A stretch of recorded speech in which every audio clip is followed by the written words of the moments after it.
Ini bukan Ibnu Qayyim al-Jauziyah, bukan, ini orang yang lain, Ibnu Jauzi.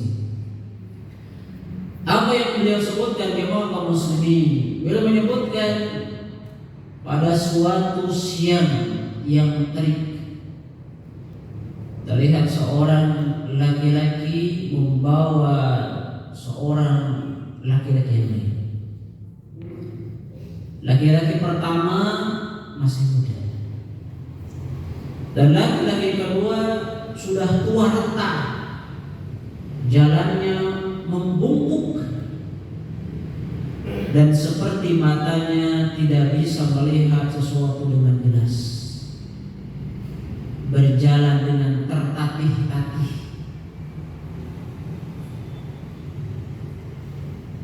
Sehingga ketika berjalan, dia pun berjalan dengan terseret-seret. Bahkan sebagian mengatakan sampai pemuda ini memaksa laki-laki ini untuk berjalan. Kemudian sampailah ke sebuah bukit batu yang di sana ada batu besar. Kemudian di batu besar tersebut orang tua renta ini dibaringkan, dan satu lagi ternyata membawa sebilah pedang. Kemudian diasahlah di batu tersebut, diasah. Apa yang terjadi jemaah kaum muslimin? Maka disimpanlah pedang ini di leher laki-laki tadi. Ketika disimpan di leher laki-laki ini, menangislah laki-laki yang tua renta ini. Apa yang dia katakan? Ya bunai, wahai anakku.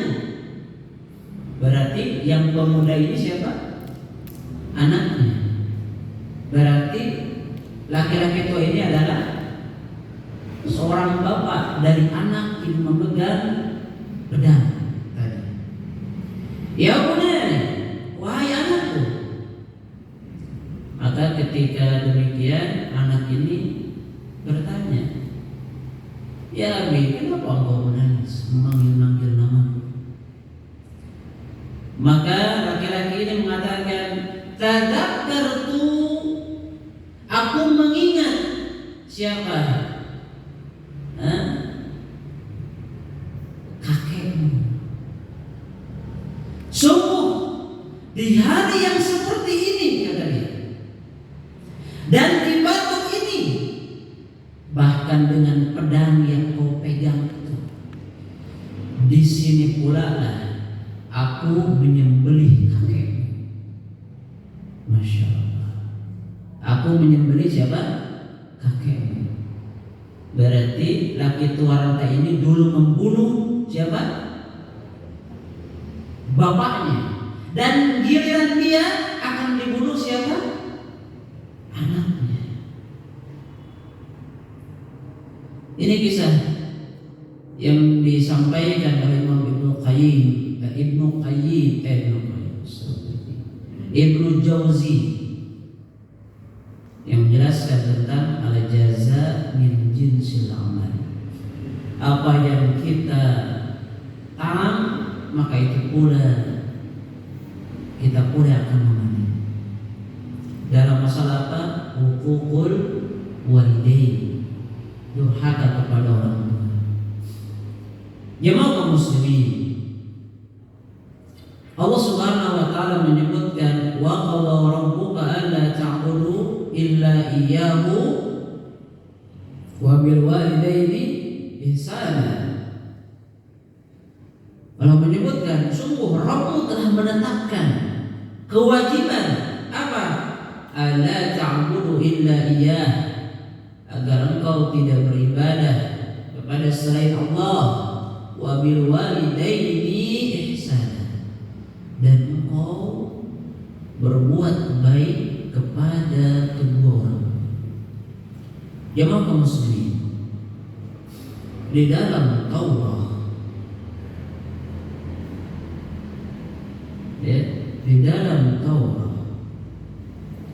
dikatakan, ini perbedaan Al-Quran dengan Taurat. Jika seseorang dia memukul orang tuanya, maka ditetapkan dalam Taurat dia harus dibunuh. Dan siapapun yang dia menampar ibu atau bapaknya, maka dia ditetapkan harus dirajam. Ujung-ujungnya sama, menghilangkan nyawa. Padahal dosa yang dia lakukan adalah memukul. Dosa yang dia lakukan adalah menampar orang tuanya.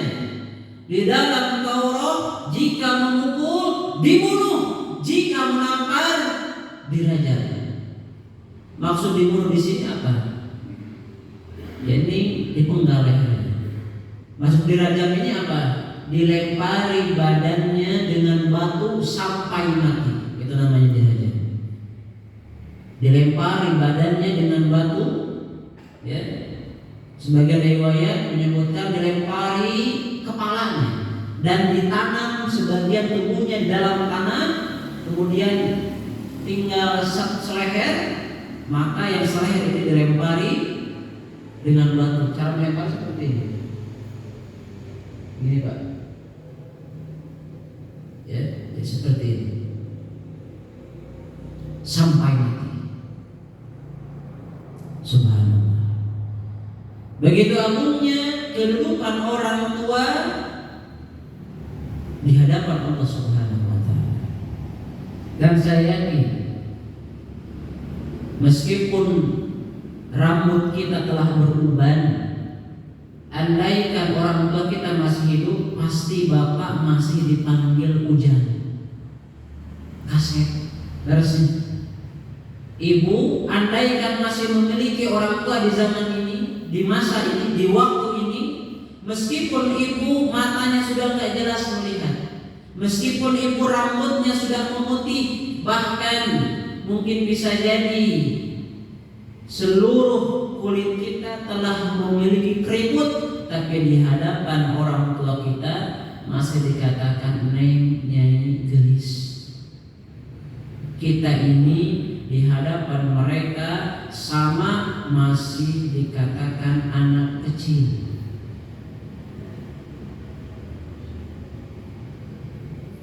Karena jemaah kaum muslimin, pantas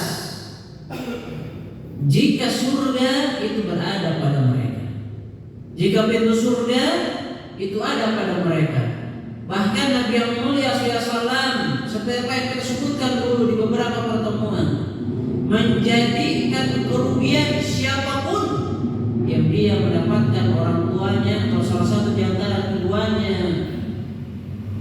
masih hidup, akan tetapi tidak menjadikan wasilah masuk surga. Nabi menyebutnya Ragimanfu, thumma ragimanfu. Merugilah, celakalah dan celaka. Siapa yang celaka? Man adraka walidayhi indal kibar, ahaduhuma aw kilaihima, thumma lam yadkhul jannah. Sungguh celaka siapapun dia yang mendapatkan orang tuanya sudah sepuh, akan tetapi tidak menjadikan wasilah dia masuk surga Allah Subhanahu wa taala. Karena istilah durhaka kepada orang tua dikatakan uquq. Itu dari aku. Bapak mungkin pernah mendengar istilah aqiqah. Aqiqah itu apa? Syariat yang Allah syariatkan ketika seseorang itu memiliki anak. Lahirlah seorang anak, hari ke-7 disyariatkan untuk melakukan apa? Aqiqah. Apa itu aqiqah? Memutuskan kepala binatang, di sini misalkan domba atau kambing, kemudian dipisahkan kepala dari badannya. Uquq itu berasal dari apa? Memutuskan kepala dari badan. Jadi anak yang dia melakukan uququl walidain, seperti bagaimana dia terpisah dan seperti dia memisahkan antara kepala dengan tubuhnya. Kepala itu mungkin ya orang tua, sebagian anak menganggap dirinya malu jika memiliki orang tua. Mungkin ada orang tua hanya pun tanpa membedakan salah satu profesi atau keadaan.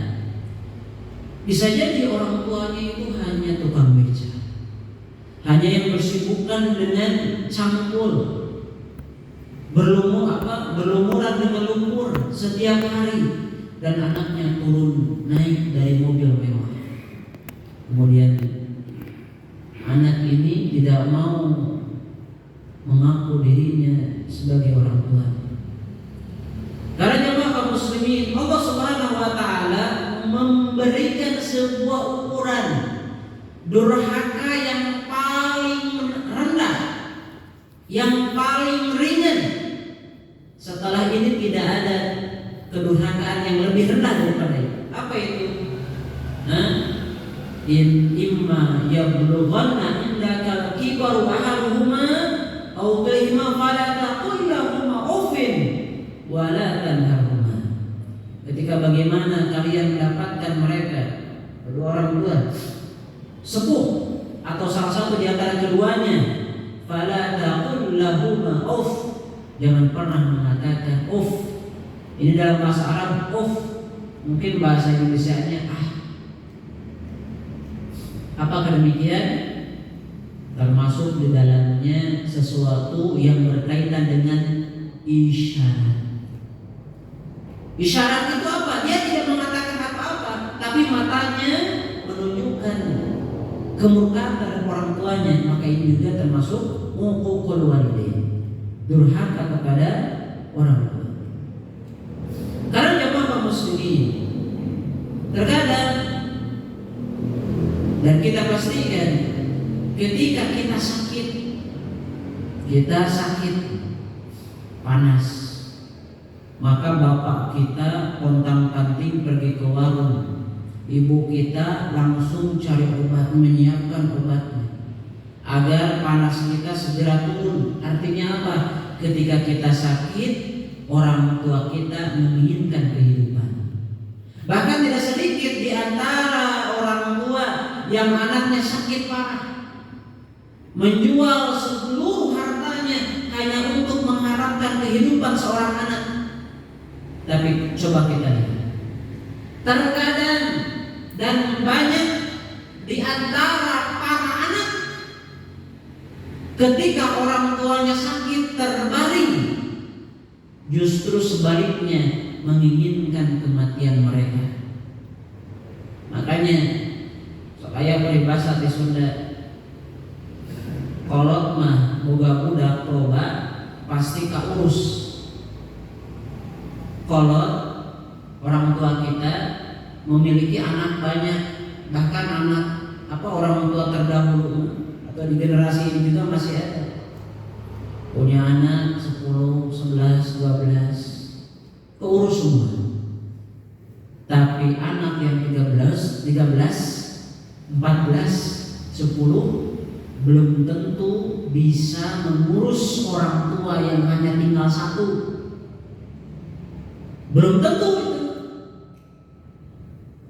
Ini sibuk dengan kerjaannya, ini sibuk dengan keluarganya, sampai-sampai maraknya panti jompo karena banyaknya para anak yang durhaka kepada orang tua. Ini sebagai renungan saya, kemudian Bapak Ibu yang hadir, posisi orang tua kita saat ini di mana? Posisi orang tua kita ini di mana? Karena jemaah kaum muslimin, Ibnu Abbas menyebutkan bahwasanya ada 3 ayat, yang 3 ayat ini saling berkaitan antara satu dengan yang lainnya. Jika amal pertama diwajibkan dan sama amal kedua diwajibkan, maka kalau hilang salah satu maka batallah seluruhnya. Apa itu kata beliau? Yang pertama, ati'ullah wa ati'ur rasul. Taatlah kepada Allah dan kepada Rasul. Jika tidak mentaati Rasul, berarti tidak dikatakan dia mentaati Allah. Yang kedua adalah waqimus shalah wa atuz zakah. Tegakkanlah salat dan tunaikanlah zakat. Barang siapa yang tidak menunaikan zakat, maka dia tidak menegakkan salat.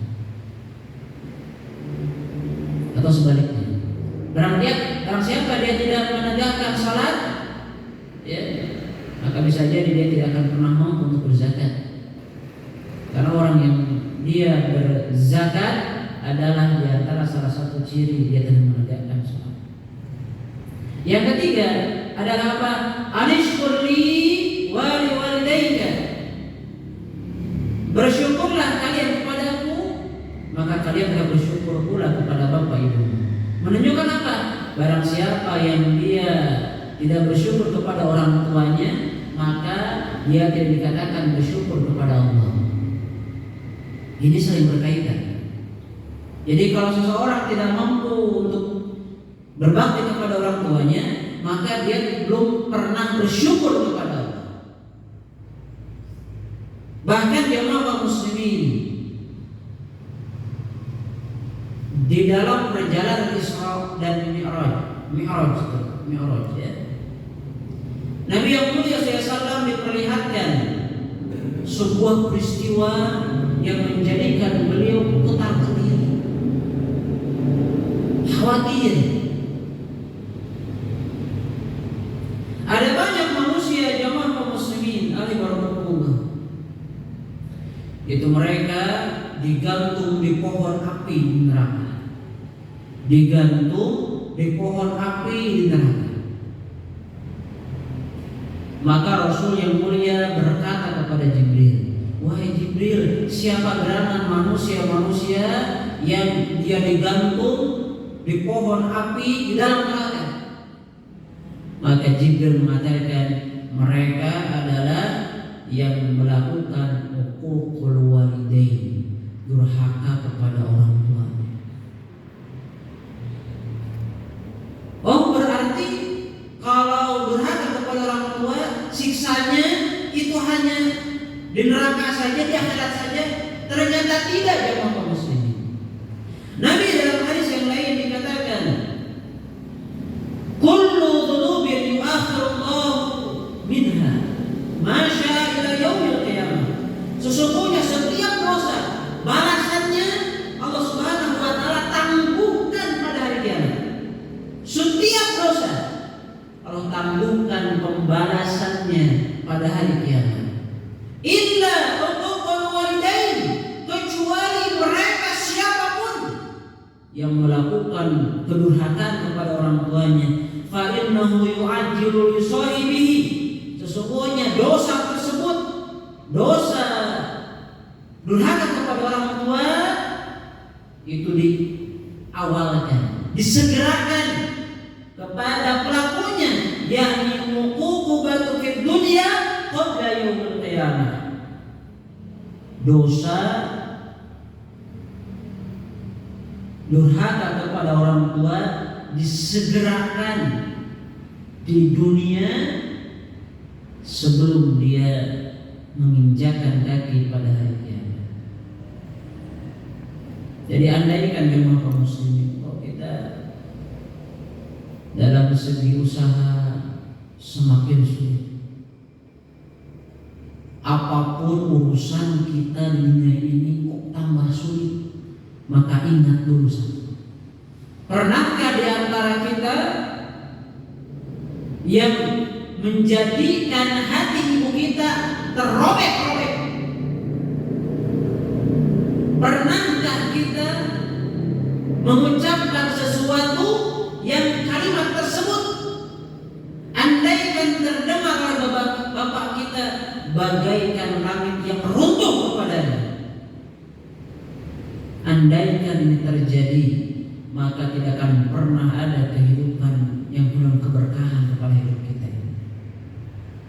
Karena jemaah kaum muslimin, mintalah ampun kepada mereka. andaikan ibu kita masih hidup, maka mintalah ampun kepada mereka. Andaikan bapak kita masih hidup, maka mintalah ampun kepada mereka. Karena sungguh tidak akan pernah ada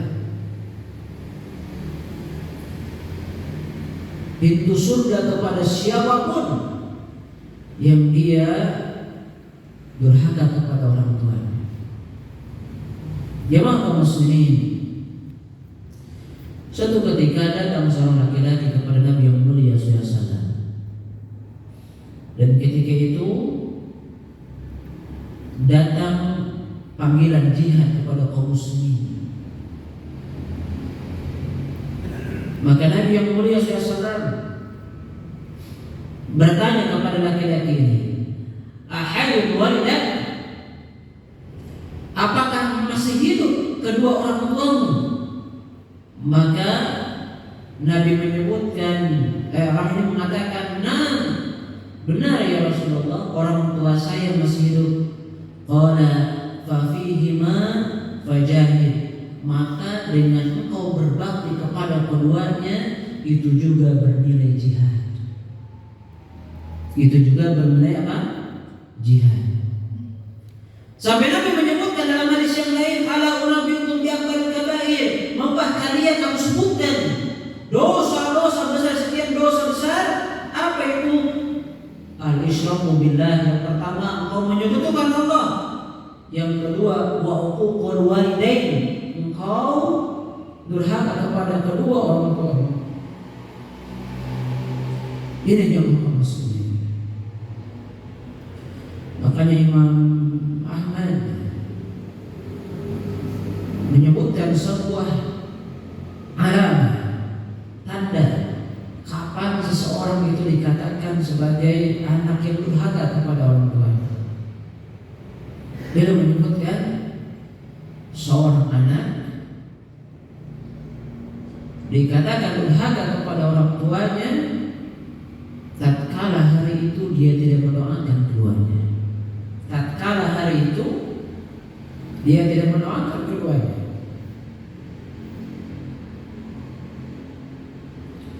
Maka berbahagialah orang yang masih memiliki orang tua.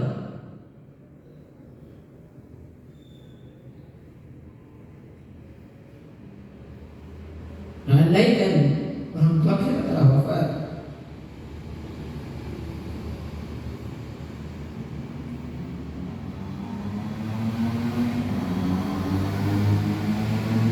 maka mintalah ampun kepada Allah.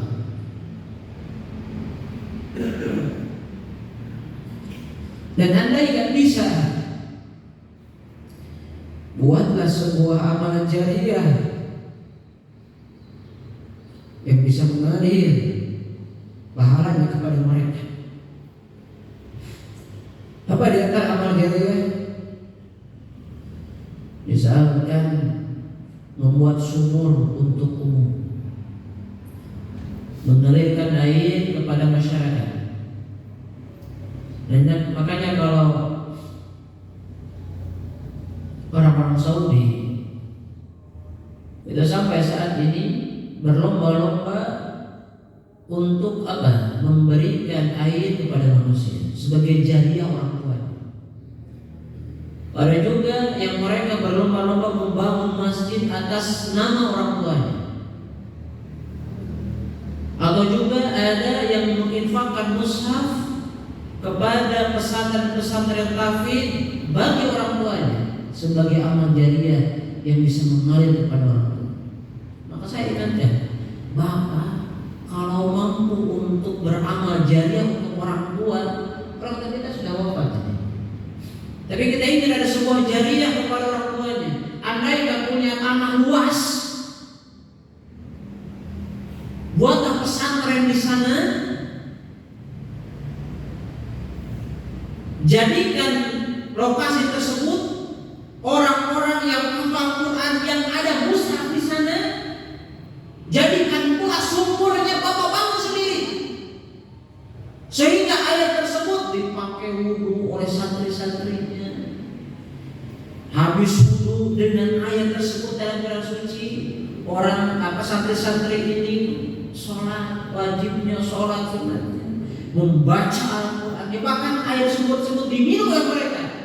Saya yakin tidak ada jariah yang semulia ini. Berlomba. Pernah kita berpikir, terkadang kita mengatakan, ya udah cukup saya jariah, saya berinfak sekali-kali lah untuk orang tua. Padahal mampu untuk memberikan sesuatu yang lebih daripada itu. Ingat, ada sebuah hadis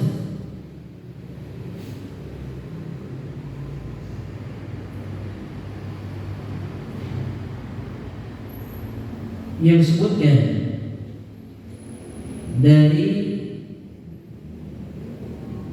yang diriwayatkan dari Ibnu Majah, Imam At-Tabari dan Syekh Al-Albani rahimahullah.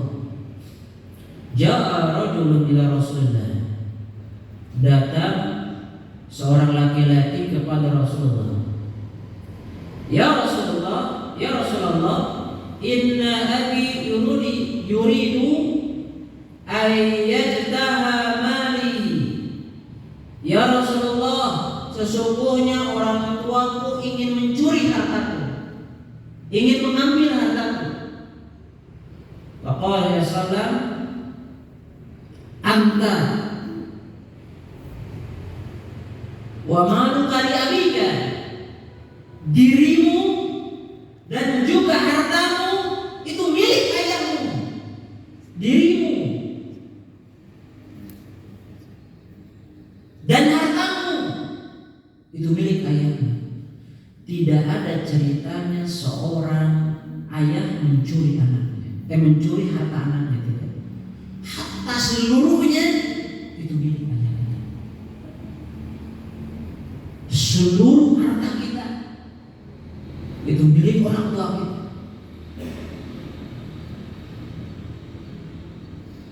Jadi tidak ada kerugian andaikan ada harta yang kita jadikan untuk jariah untuk orang tua kita.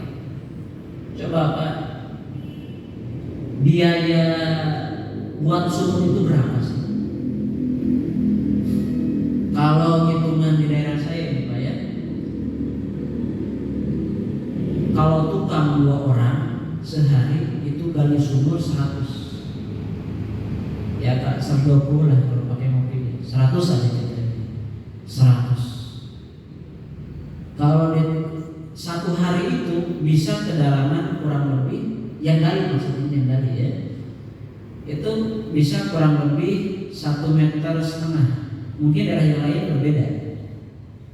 1 hari sampai asar kurang lebih 1,5 meter atau di sekitar itu. Rata-rata ketinggian 9 meter, paling dalam 12 meter ya. Kalikan saja itu berapa? Ambil berapa? Ya Pak, saya kan 12 bagi 1,5 meter atau 15 meter biar hitungnya mudah. Berarti berapa hari? 10 hari. 10 kali 2 juta. Tambah dengan ya untuk keran atau apa, katakanlah 5 juta. Dengan Bapak 5 juta bisa ada jariah bagi orang. Apalagi buat tadinya seperti komplek pesantren. Saya Masya Allah, ya ini masjid subhanallah, tanah luas parkir, pesantren subhanallah, masjidnya subhanallah luas, ruang bawah dipakai, Masya Allah. Suka dipakai tidak? Dari bawah sudah ya, Jumat saja.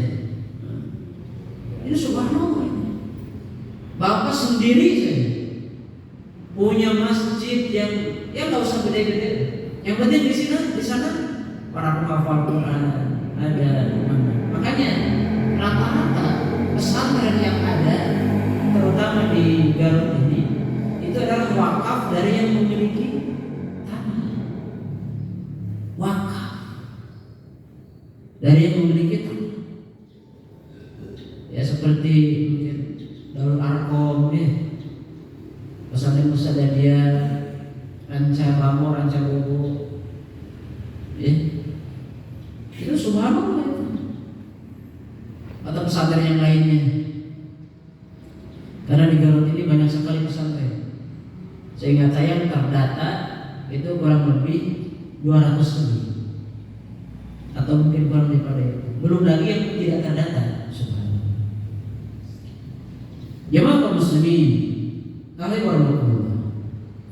Di dalam hadis yang lain Nabi menyebutkan, la yadkhulul jannah aqun wala mannan wala mudminul khamr. Tidak akan masuk surga siapapun yang dia durhaka kepada orang tuanya. Siapapun tidak akan masuk surga yang mengadu domba di antara manusia. Mengadu domba itu bahasa Indonesia, bukan bahasa, maksudnya membuat orang itu bertengkar, ada sebuah permusuhan. Atau dan pula tidak akan masuk surga orang yang tergolong pecandu khamar sampai dia bertobat. Bahkan Allah Subhanahu wa taala melaknat man sabba abahu la'anallahu wa man sabba. Allah melaknat siapapun yang dia melaknat ibunya, memarahi ibunya atau bapaknya, maka Allah Subhanahu wa taala pun melaknat kepada mereka. Karena jamaah kaum muslimin, alaihi warahmatullah. Di antara bapak dan ibu, seperti apa yang kita ketahui, mereka memiliki hak. Dan di antara hak mereka yang paling tinggi disebutkan dalam riwayat, datang sang laki-laki kepada Nabi, ya Rasulullah, man ahaqqun nas minni bi husni khusbah. Ya Rasulullah, siapa di antara manusia yang mereka ini lebih pantas untuk aku berbuat baik kepadanya, lebih pantas aku bersamanya, lebih pantas aku menyertainya? Siapa itu? Ibumu. Qala thumma man? Kemudian siapa ya Rasulullah? Ummuk, ibumu. Kemudian siapa ya Rasulullah? Ummuk, ibumu. Qala thumma man ya Rasulullah? Abuka. Thumma aqrab fal aqrab. Bapakmu, kemudian karib kerabatmu terdekat, kemudian kekerabatmu kepada yang lain. Makanya istilah pengeluaran harta juga ada istilah infak, ada istilah sedekah, ada istilah zakat. Itu beda, Pak. Apa itu infak? Infak itu sesuatu yang kita keluarkan karena adanya sebuah kewajiban. Apa contohnya?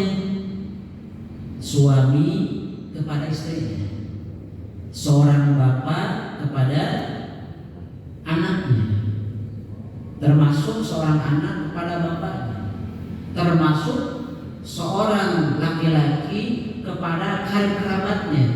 Apakah itu bisa jadi ya, misalkan bibinya, pamannya, uaknya yang tidak mampu, maka itu dikatakan sebagai infak.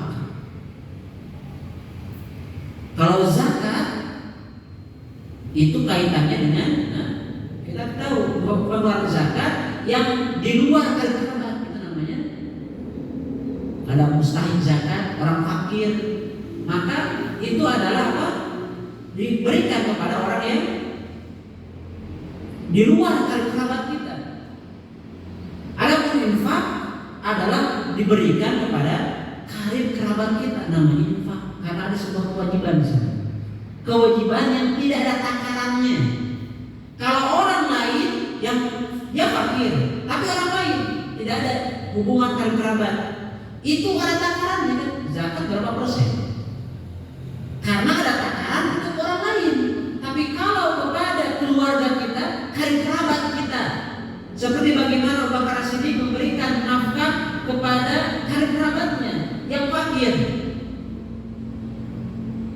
Dan Abu Bakar As-Siddiq seorang pengusaha besar. Maka di sana jemaah kaum muslimin, alaihi warahmatullah, infak itu ada orang-orang yang setingkat dengan kedua orang tua. Apa diantaranya?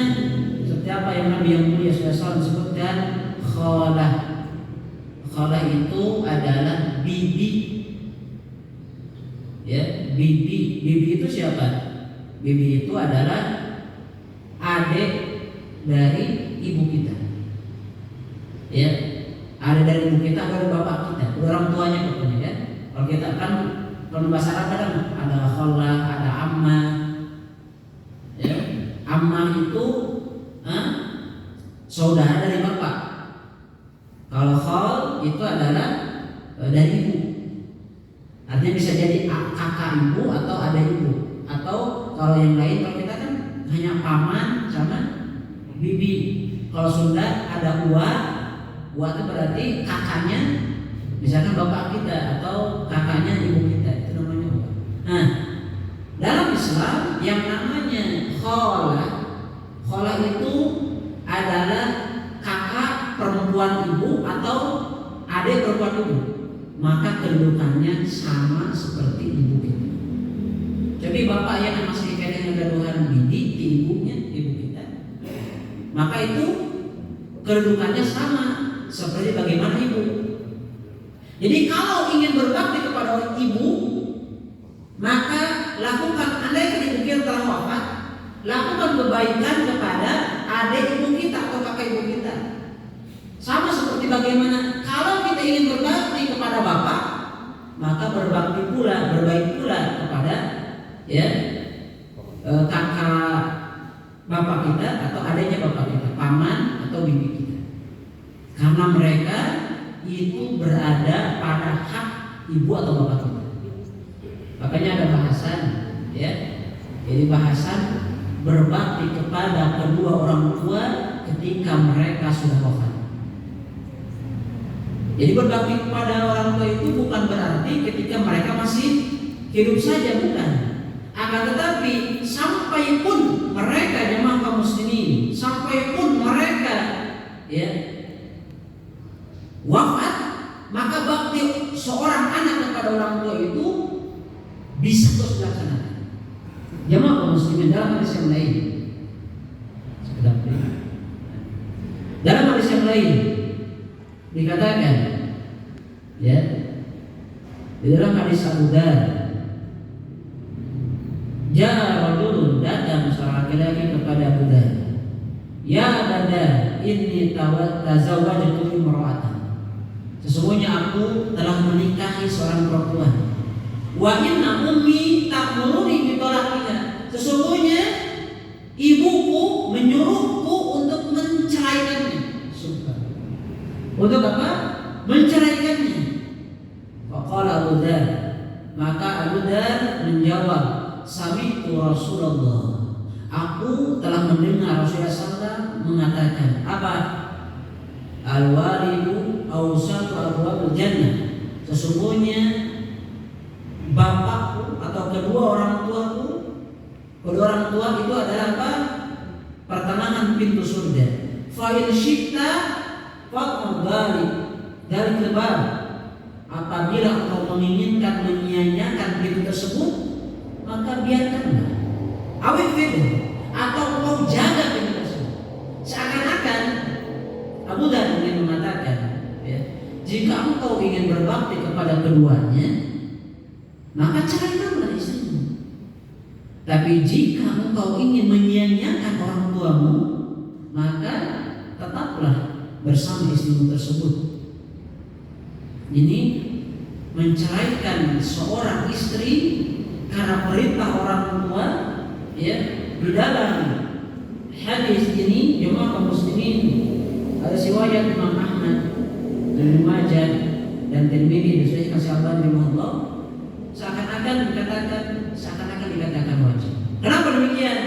Berarti kalau yang dia tidak menyeraikan seorang perempuan karena perintah ibunya atau bapaknya, maka apa?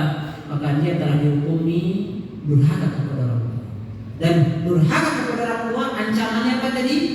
Tidak masuk surga Allah Subhanahu wa taala. Dalam hadis yang lain Nabi menyebutkan arba'atun arba'atu nafarin. Ada 4 golongan manusia. Haqqun Allahi an yadkhulal jannah wa la yudhiqu na'im. Ada 4 manusia yang 4 ini tidak akan masuk surga dan tidak akan pernah merasakan kenikmatan surga. Apa itu? Yang pertama, mudhiqul khamri. Orang yang termasuk pecandu khamar. Wa akal riba. Yang kedua, orang pemakan riba. Wa akal mal yatim. Dan yang ketiga, orang yang dia dikatakan makan harta yatim zulman dengan cara zalim. Wa qul walidayhi, dan orang yang durhaka kepada orang tuanya, illa ayyatuba, kecuali jika mereka bertobat. Subhanallah. Ini yang bisa kami sampaikan, dan semoga Allah Subhanahu wa taala memberikan kekuatan kepada kita untuk menyempurnakan bakti kita kepada orang tua kita. Apakah mereka masih hidup ataupun mereka sudah wafat.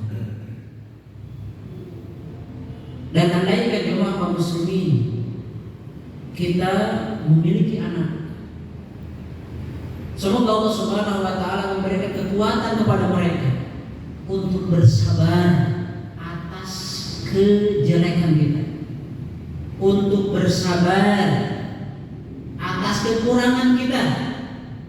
Karena di antara salah satu sebab kenapa seorang anak itu dia durhaka kepada orang tuanya, karena kejahilan dan kurang didikan. Kejahilan atau kurang didikan. Coba kenapa sekolah-sekolah di zaman ini yang lebih terangkat adalah seperti putar-putar atau tempat-tempat penghafal Quran atau SDIT, SMPIT, SMIT. Kenapa? Karena di sana lebih diajarkan tentang akhlak. Makanya di Garut salah satu contoh banyak berdiri IT dari mulai SD dan yang lainnya, SD, SMP, SMA. Karena kan Garut ini dikatakan sebagai kota yang agamis. Penduduk di Garut terkhusus sudah bosan dengan pendidikan-pendidikan yang hanya mengisi otak saja tanpa mengisi hati mereka. Maka dipilih oleh orang tua yang IT itu. Makanya yang sekolah IT itu ya, Islam terpadu itu banyak yang menolak santri.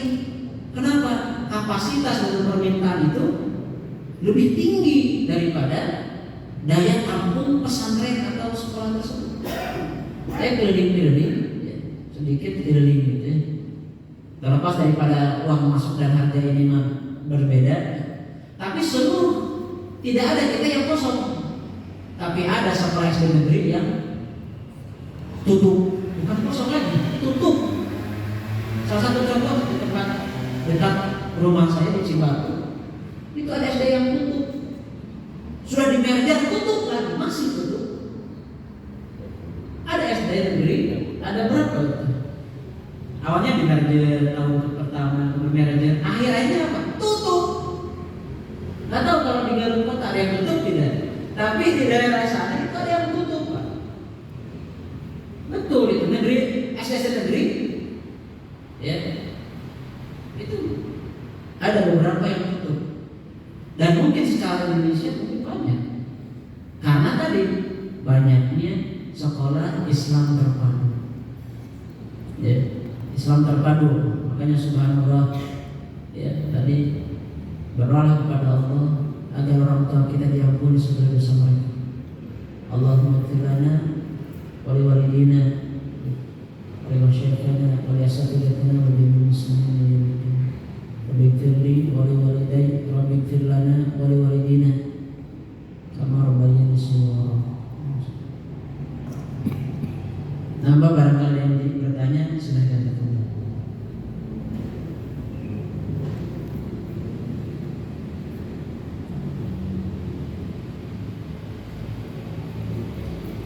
Gimana? Kalau bahan renungan nyali apanya termasuk aku menyali hostnya.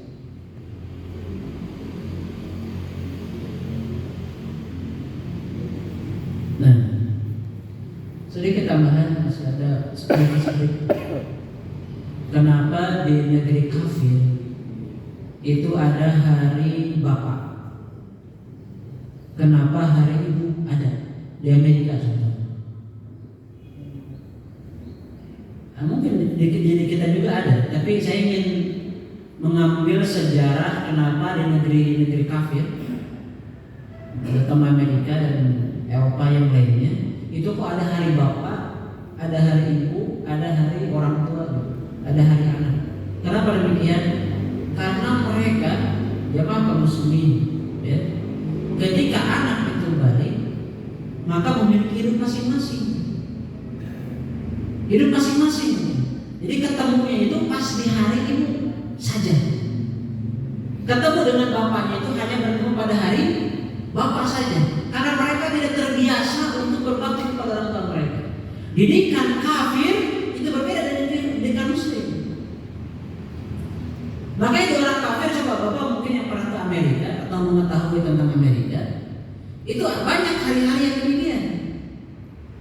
Menunjukkan apa? Menunjukkan mereka dari kasta, dari masalah akhlak itu kurang dan sangat-sangat jauh. Karenanya di zaman ini ingin mereka hal ini juga ditularkan kepada negeri-negeri kaum muslimin. Ya, saya agak khawatir. Saya lihat ya anak-anak SD terutama. Ini lagi tren di online atau yang lainnya. Ya, salah satu di antara beli tas warna seperti pelangi. Ya.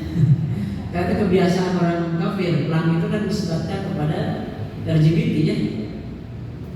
Bahkan kalau Bapak mungkin umroh, pas umroh bulan mungkin Januari Februari, ada tidak di antara Bapak ya umroh Januari Februari atau September tahun lalu? Itu di Saudi Pak, setiap makanan dan setiap pakaian atau apapun yang dia berwarna pelangi itu disita oleh kerajaan Saudi Arabia, baik itu yang supermarket ya, baik di apa ya dagangan online apa itu disita, dihilangkan warna-warnanya seperti itu. Karena apa? Di sana juga justru apa? Mereka orang-orang LGBT itu kan mengajarkan bebas, termasuk bebas kepada orang tua. Jadi di antara akhlak kaum Nabi Lut, dan itu sama seperti kaum Nabi Lut, suka dengan sejenis. Di antaranya adalah mereka itu tidak menghormati orang tua. Apa di antara cirinya? Kaum Nabi Lut kalau memang orang tua bukan dengan salam, tapi dengan apa ini? Bersadat sweet-sweet. Coba Bapak kira-kira ini, Bapak punya anak ya, bukan beli tacan, beli bujangan gitu. Jadi Bapak punya anak, Bapak dipanggil orang tua, sweet kata anak kita, kira-kira hati kita gimana Pak? Kita dipanggil oleh anak kita, sweet gitu. Oleh anak kita gimana kira-kira? Karena LGBT itu bukan penyakit utama, ya, maksudnya bukan penyakit satu-satunya dari apa yang ditimbulkan, tetapi perilaku yang seperti ini, selain dia tidak menjaga kehormatannya, seluruh amal-amal yang dikatakan amal radhiyah yang hina itu diamalkan. Apa yang dilakukan oleh kaum Nabi Lut? Mereka selalu mengurus merpati dan selalu terbang-terbangan. Identik gitu. Jadi lamun manuk ya, rasanya teh yang memang kata manuk merpati. Ngelepek yang mencek bahasa orang Garut manuk kan dia namanya sapi itu. Ngelepek kerja pati geuningannya.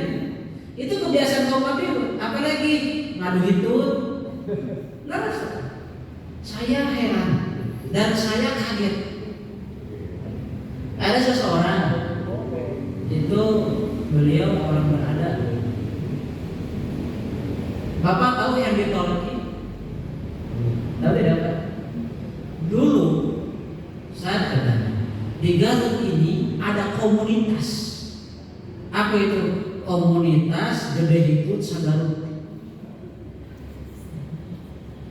Jadi ketika dia mau kentut, itu langsung hidupnya hidupkan, kemudian saya mau beraksi dengerin.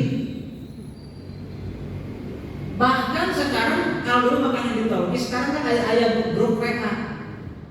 Itu ke WA di rekam.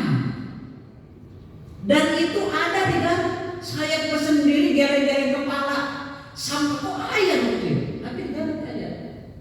Mau sebat namanya sasawias zaman itu ada. Makanya orang yang dia ya berakhlak seperti LGBT ini, dia tidak akan menghormati orang tua. Dia akan cenderung akhlaknya suka kepada segala sesuatu yang hina. Segala sesuatu apa? Yang menghina dan menghinakan dia. Karena jaga anak kita dengan agama, bukan berarti anak bapak harus pesantren semua, tidak. Tapi kewajiban orang tua memahamkan anaknya agar paham agama.